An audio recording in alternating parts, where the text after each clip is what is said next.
Would you like to 10x your productivity and stop feeling so overworked and overwhelmed? Welcome to the Extreme Productivity Podcast with New York Times bestselling author and Inc. 500 entrepreneur, Kevin Kruse. Hello, and welcome to the show. Kevin Kruse here, and I have been putting off for the last few hours recording this episode. Ironically, it's on the topic of procrastination. We all do it. And in the last episode, we talked about the best notebook to use, or if there is one, and the difference between a good notebook and a planner. Make sure you go back and listen to that one. And in fact, go binge listen to all 30 or 40 or however many episodes we have out there. These are short. I hear from so many people who are binge listening. And in this episode, we're going to talk about, I got 2 emails from people asking about procrastination. So I'm going to address that topic. But first, let me remind you that I would absolutely love you if you would just go on to iTunes for 1 minute and write an honest review of the Extreme Productivity Podcast. That way, iTunes knows that people are listening to it. They'll suggest it to others, and we can spread the message about how important it is for us to get more work done with less stress. So, and another thing, if you haven't heard an earlier episode, just leave a review and let me know, kevin@kevinkruse.com, and I'll send you a free gift, a book or some stickers or a t-shirt or some combination of all of those things. Now, on to this procrastination subject. I've got one email from a salesperson outside the U.S. who wrote to me and said, I work in a high-pressure sales environment. I'm also trying to get a business off the ground. I am a severe procrastinator. I can't help it. No matter what I do to be more productive, I fall further behind on the things I want and need to do. How will I ever rise above where I am now and be successful if I can't manage my time? I need help. And then different job role, but a similar email from a gentleman who says, I'm the chief executive of a small, struggling school that's in the middle of a turnaround. I have a small staff and limited support and find it difficult to manage all the little details that cross my desk while trying to focus on the big rocks that will advance our mission. I have a strong desire to develop a bias towards action. I also have perfectionistic tendencies that encourage procrastination. Any suggestions? So here's the thing. Procrastination is actually a big topic. Everybody procrastinates sometimes. There's about 20% of the population that have a severe problem with procrastination. And depending on your own situation, the answer, the solution can be different. So I encourage you, check out all the material on my websites, in my courses, my book, etc., and you'll get a deep dive on how to cure procrastination. I'll give you the short version, though, in this episode. And I want to mention to the college administrator, this is a common problem. I'm hearing about detail-oriented and, making sure that little details are taken care of as they cross his desk. This is a common problem. Leaders often get promoted in their career because they get stuff done. When we're doers, when we're frontline workers, we often move into management because we're really good at a particular job, not necessarily because we're great at managing people. But if we succeed in that middle level management role, wow, getting good business results, good organizational outcomes, and can lead people, we get promoted again. And our tendency is, we're high achievers. We are detail-oriented. That's what got us to the new role, the top role. But being detail-oriented actually is not the stuff that will make you successful in the new role. As you get higher and higher up in your organization, you have to become less tactical, less detail-oriented, and more strategic, more big picture-oriented. So back to procrastination. There's actually 4 types of procrastination. And the first step is just to think about what is driving your own procrastination. The first type, which is about 60% of it, so most of us would fall into this category.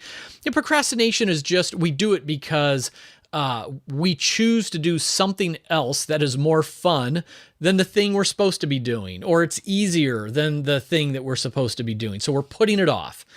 Now, perfectionism, which was mentioned, is sort of the second most common form of procrastination. You put things off because you just know it's never going to be good enough. It's going to be a battle because it's going to be just drudgery getting it to the final end point.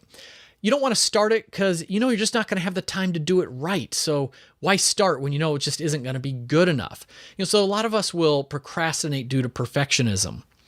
So think about what is driving. The first step is awareness. Recognize you've got a problem and you're going to tackle the problem, sort of what is behind it.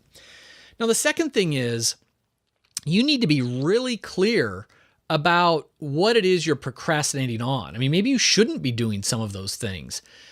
In other words, what is your most important task, your daily MIT? And if you're not familiar with that concept, it's, taking your big annual goal and breaking it into smaller milestones all the way down into the thing that you can do today that would get you closer to that goal. It's like a series of dominoes. What little domino can you tip over today that's going to have a chain reaction to get you to that big goal? Now, once you know what your MIT is, you have to schedule time for it in your calendar as early in the day as possible. Ultra productive people don't use to-do lists because to-do lists, it's where the important but not urgent stuff go to die. We can always pick the fast stuff, the easy stuff. We cross that off and feel like we're productive. And then look at that, it's time to go home and we didn't work on any of the big stuff. If you really want to do something, you're going to put it on your calendar. You want to schedule it, not list it.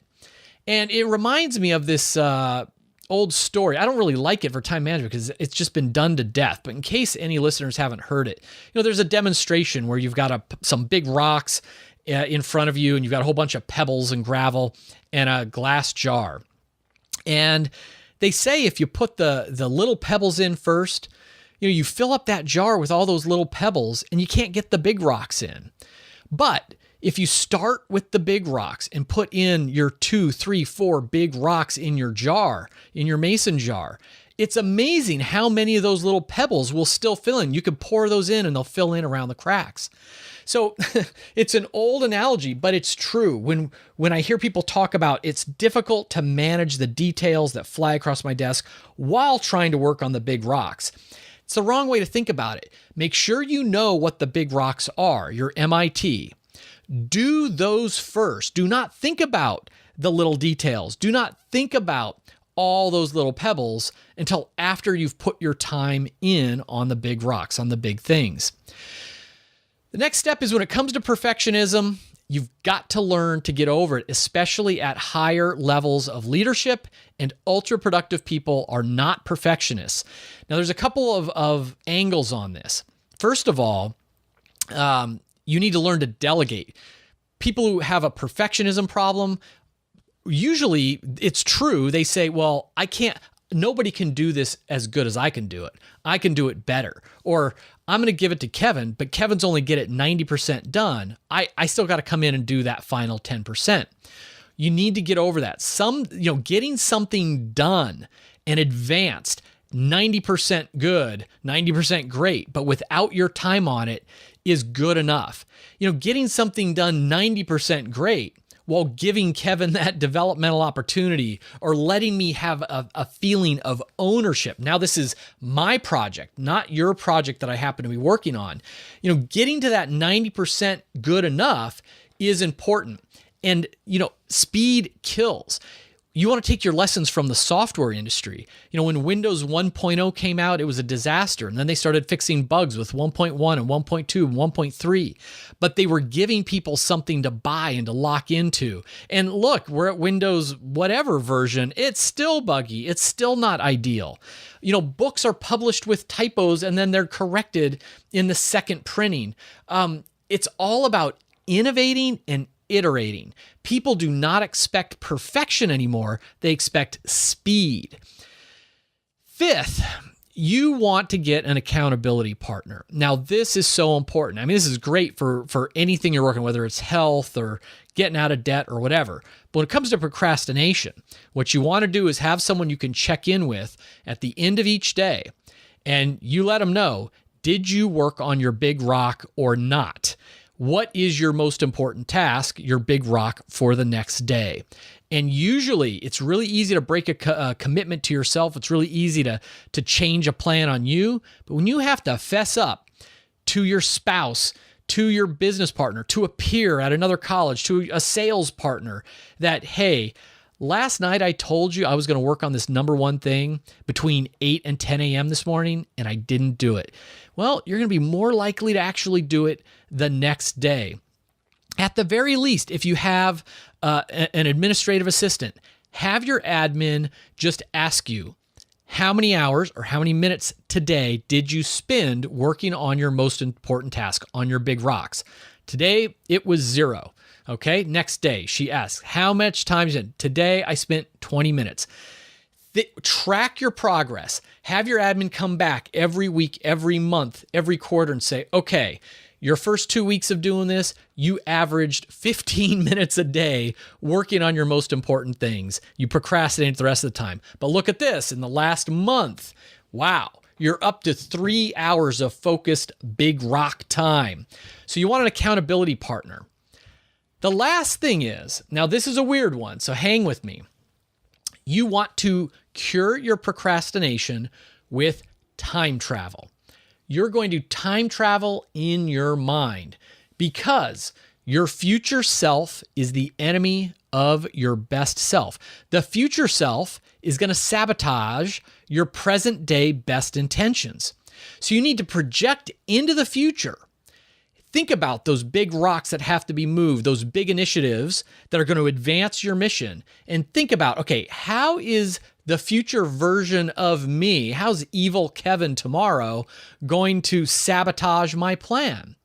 Well, you know what? I know what my MIT is. I've got it scheduled in a couple of different time blocks on my calendar, and I've got the best of intentions, but I'll bet tomorrow, you know, that evil Kevin, he's going to answer some unscheduled phone calls. He doesn't even know who it's from. Or the admin's going to say, you know, Jill's on line 3, and I'm going to think that Jill's important because she's a donor maybe, and I'm going to answer that call. And all of a sudden, the time that I was going to spend on my most important task is put off. And that evil Kevin tomorrow, he believes in the open door policy. So he's going to have all those got a minute meetings, all those taps on the door. Got a minute? And that evil Kevin is going to jeopardize my plans by letting people come in because it's in the spirit of the open door policy. And in fact, when Kevin should be working on our big rocks, he'll probably go out to lunch with the team and maybe even have a 90-minute lunch. And he'll say, oh, it was just team building, getting to know the team. So no, you think about how you will fight back. You've projected into the future all the ways you're going to jeopardize your plan and come up with a way to fight back. And you say, and of course, I'm just making this up. As soon as I come in tomorrow, I'm going to put my phone on mute. I'm going to shut off my mobile phone even for 2 hours. I'm going to tell my admin to screen all my calls, and I don't care who it is. Unless someone's in the hospital or the building's on fire, just tell the person I will call them back at 5 p.m. and take a message. And that open door policy, I'm going to send out an email and say that in an effort to be more productive and to advance on key initiatives, I no longer have an open door policy. I have an open office hours policy. And every day from 4 to 5 p.m. or 3 to 5 or every Friday or whatever it is, my door will be open. But otherwise, it's call ahead for an appointment. And what about that lunch, that rapport building, that team building? Well, I'm gonna fight back against that future Kevin by making sure I pack a brown bag lunch. And let's see, I could still maybe forget about it or not eat it or something. I know. I'm going to hand a $100 bill to my admin when I get in, show her my brown bag lunch, and I'll say, hey, if I don't eat this brown bag lunch for lunch, you can go out and spend that $100. That's going to give me incentive to remember to eat that brown bag lunch and not go out to eat. So now these are just silly examples, but the point is procrastinators have a future self that jeopardizes their best intentions. You just need to think that through.